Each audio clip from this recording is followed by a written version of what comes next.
In today's episode of the Minecraft Survival Series, we look into making a mob farm to get some gunpowder for our elytra. We then fight the wither to get ourselves a beacon. Enjoy. Let's get straight into building the mob farm. I begun by clearing out the land so we had a flat area to work with. I decided to build across the river next to my iron farm. I then started on the base of the farm just to get a rough size of the entire build. Once this was done, I started to make 10 platforms for the mobs to spawn on. The farm works by having platforms where mobs spawn on, then water pushes them to the edge and drops them into a kill chamber. I made the water alternate between the platforms so that mobs can constantly spawn, which improves rates. Next up, I began by building up the tower to the top. Every 7 to 10 blocks, I decided to go in a block. This really helped with making the build not look flat and gave a bit more character. I also tried to make different patterns on each level just so it doesn't look too repetitive. I'm sorry for the water flickering, it was because of the redstone that made the water turn on and off every second platform. I should have maybe activated it after I finished the build, but it's a bit too late for that.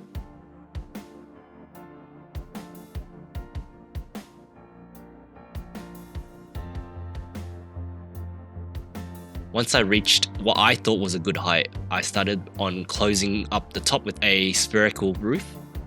I haven't made spheres before in Minecraft, so I tried my best and this is what I ended up with. Finally, I built up a few blocks to build an AFK area for the farm. Anyway, I was glad I finished building this farm. I had been manually killing creepers at night for fireworks, and this has started to become tedious.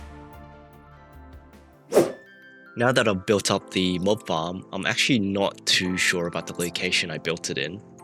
When I AFK at the top over here, it loads up my iron farm, but it doesn't actually load up my sugarcane farm over there, which is kind of lame because I need a lot of sugarcane for the fireworks I want to make. But anyway, let's just get into a quick tour of the new mob farm.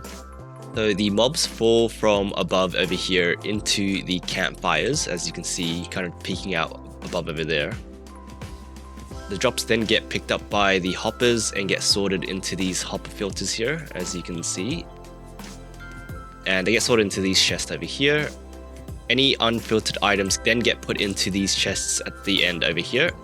So you can kind of see they're unfiltered. But if we run out of space at the end over here, all the extra items kind of come along and get put into this drop over here, which sends the items into lava, just so we don't get a backlog of items and then it starts lagging our world.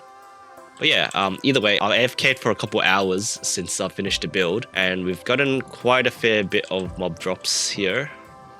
The biggest thing that I've been waiting for is actually the gunpowder over here. Like I said early on, I'm actually low on fireworks and it's been really annoying just killing the creepers by hand. But yeah, I'm glad that we got this finished and it's all working nicely. I think that the next step we should take to really improve our experience in this world is to actually get a beacon. And to do that, we need to fight the wither. So I want to prepare by actually getting some better gear and properly enchanting some items. So let's head to my enderman farm I built last episode. So in the last episode, there were a lot of questions about my building and whether or not it didn't get any problems with endermen spawning or teleporting around and affecting the spawn rates. I do occasionally get endermen teleporting outside of the kill chamber, but that's really rare and they are usually a one-hit kill anyway, so it's been no problem at all. The only blocks that they can teleport to are kind of these lanterns around here on the outside, and also the slabs and the stairs on the top. But that's very rare because it's a low percentage of blocks they can teleport to, so they end up not teleporting overall. And in terms of spawning, there's a 0% chance because the blocks are either lit up by the light sources around the area or it's slabbed. So for example, this guy, he's one hit kill, so yeah, we're all good in terms of just the spawn rates because I can just smack them anyway. I'm gonna quickly do a enchanting session, so let's get into it.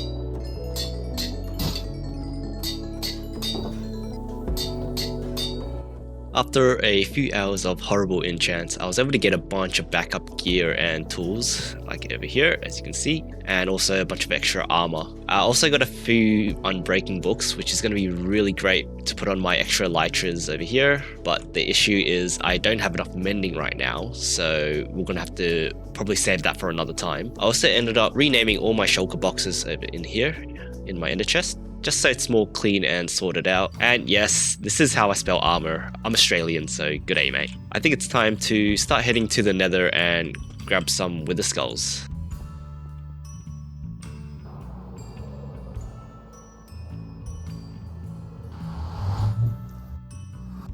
Yeah, I always hate this part when trying to get a beacon for the first time because it takes so long. But I think in the future we'll probably make a wither skeleton farm just so we can AFK and get those wither skulls and basically farm a bunch of beacons. But for now, we're just gonna kill the wither skeletons by hand.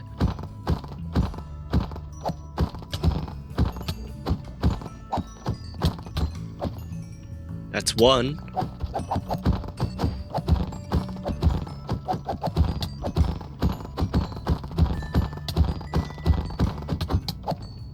That's number two.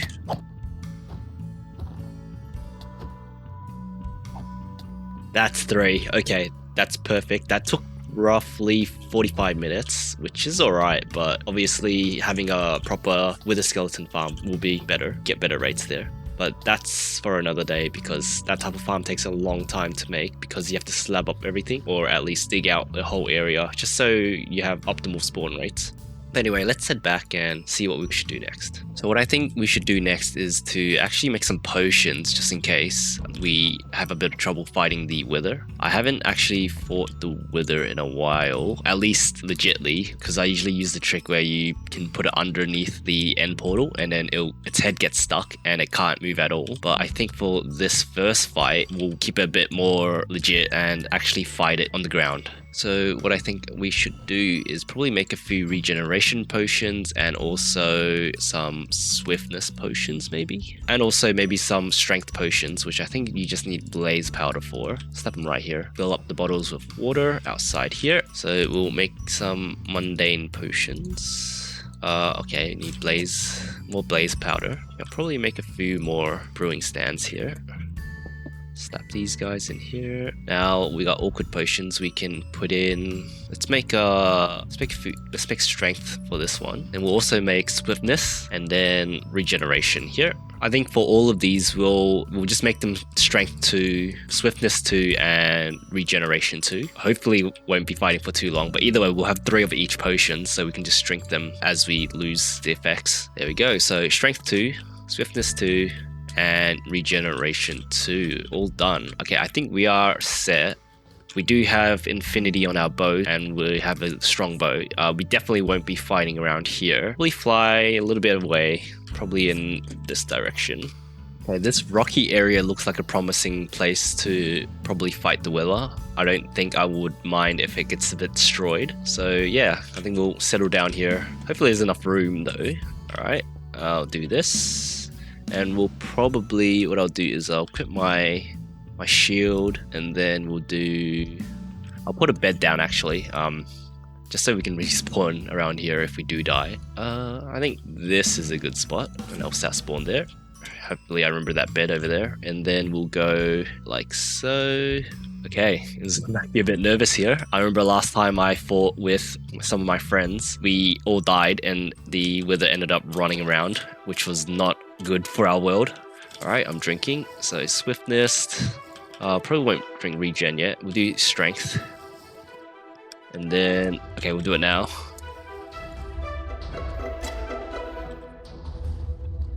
Oh, it's really on my tail.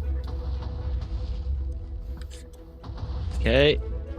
Alright, it's going a lot smoother than I thought. It can't destroy stone, which is good actually.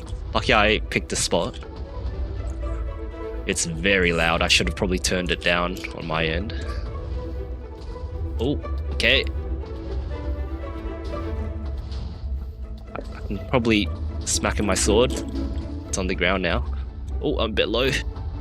Eat some food. Okay, that's not good.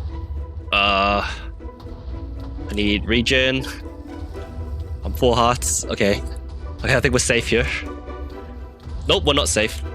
I'm 2 hearts. Alright, alright, alright. Give the regen, let the regen cook a bit. Alright, okay, I think we're in a solid spot now. There we go. Regen's low. Okay, I lost my regen. Last regen potion.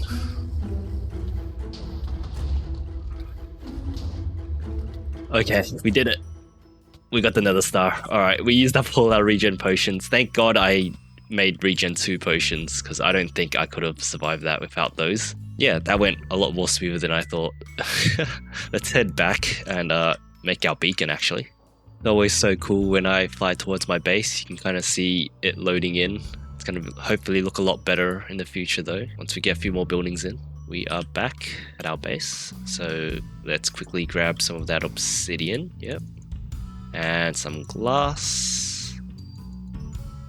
And then we can craft ourselves our first ever beacon. There we go. Now, I think I do have enough blocks from my iron farm. I have been checking on it every so often and just crafting the iron into blocks. So let's see how much we got. Yeah, we got plenty. I think it takes 2 stacks plus 36 blocks to make a tier 4 beacon. I believe it's tier 4. And let's quickly place it down somewhere. I reckon we can probably put our beacon, just temporarily I guess, somewhere in the middle here. I'll probably move in the future though whenever I do want to do some digging out and mining. But for now, just because this is our first beacon, I'll dig a hole here. So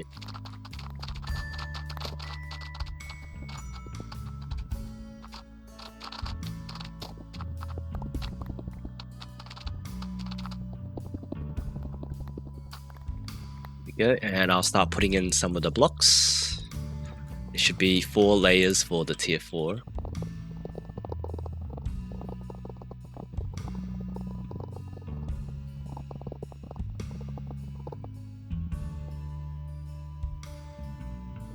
There we have it, tier 4 beacon. And then I will use a piece of iron to activate it.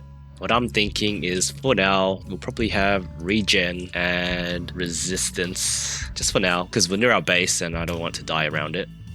And the beacon will definitely be handy for future projects, especially since it will save us a lot of time digging terrain, especially when I was building the iron farm. If you remember, I had to dig out a whole piece of mountain over there, or hill, just to make a good spot for the iron farm. But anyway, I think we'll end the episode here today. Please leave a like and subscribe if you enjoyed, and also leave any comments on what you want me to build next. But thanks. If you like this video, feel free to check out this one as well.